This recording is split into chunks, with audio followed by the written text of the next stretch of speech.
Hello, Bloomington. I'm Mayor Tim Bussey, and this is your Council Minute for the week of August 9th. I recently shared with you that we are exploring the possibility of state funding to help the city make improvements to some of our highly valued facilities like the Bloomington Ice Garden, Creekside, and the Bloomington Center for the Arts. Facilities that serve many members of our community and many more who come to our community to use those facilities. This week, our staff walked us through some long-term financial models to help us plan for the rehabilitation and replacement of facilities that are critical to delivering essential core government services, most specifically our fire stations, our public works maintenance garage, and the city's park system. For several years, we've been sharing with you our capital planning needs to address aging facilities that are no longer sufficient to effectively deliver services that you expect.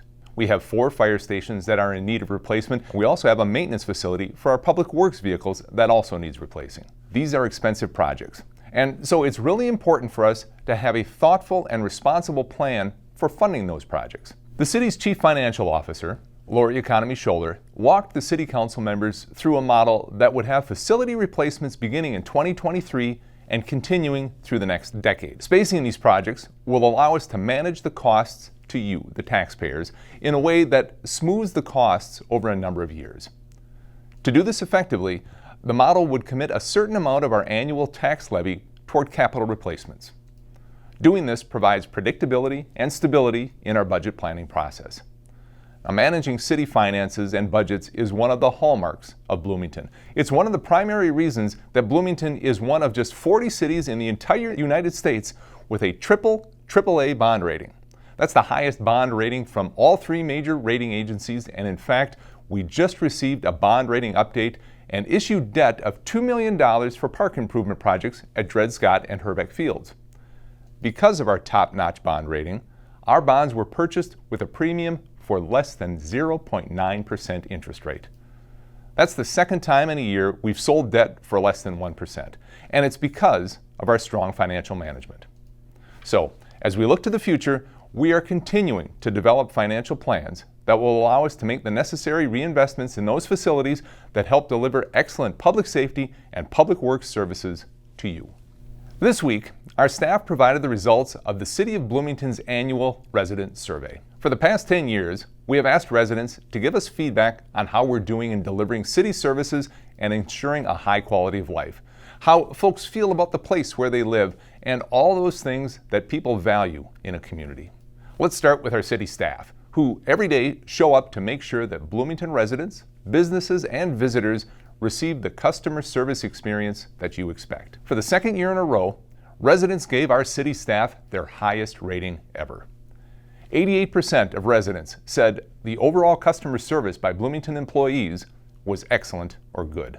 That topped the previous high water mark in last year's survey when 86% of residents responded favorably.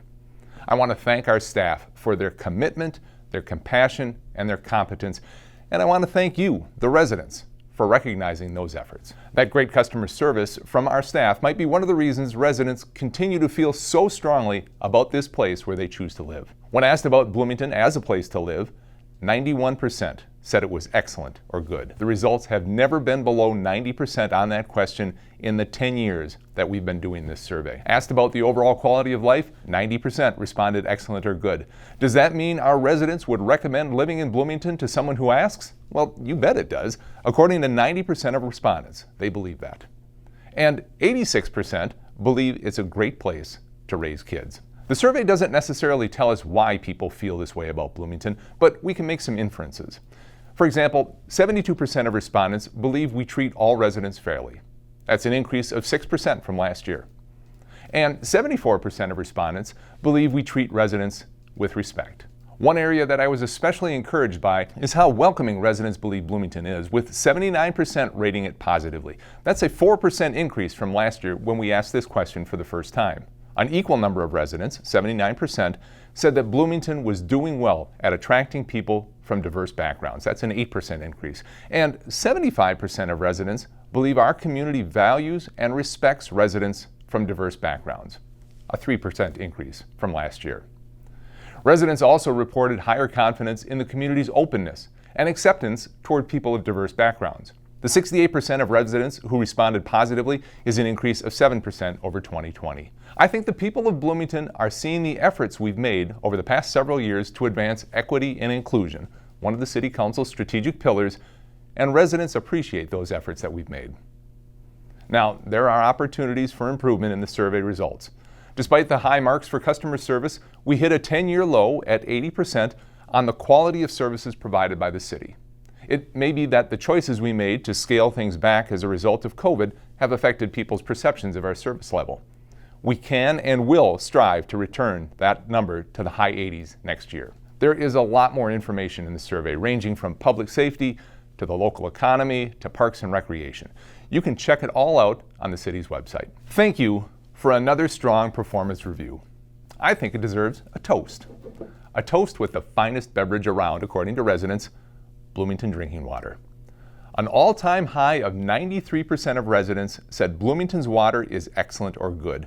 That rating is number 1 among our peer cities nationally and number 2 overall among the 292 cities participating in the National Citizen Survey. To that, I say cheers. Well, that's another Council Minute. I'll see you next week, and please join us this Saturday at Bloomington Civic Plaza for our inaugural Pride event in the city of Bloomington. Hope to see you there. Hope to see you next week. Until then, stay safe, Bloomington.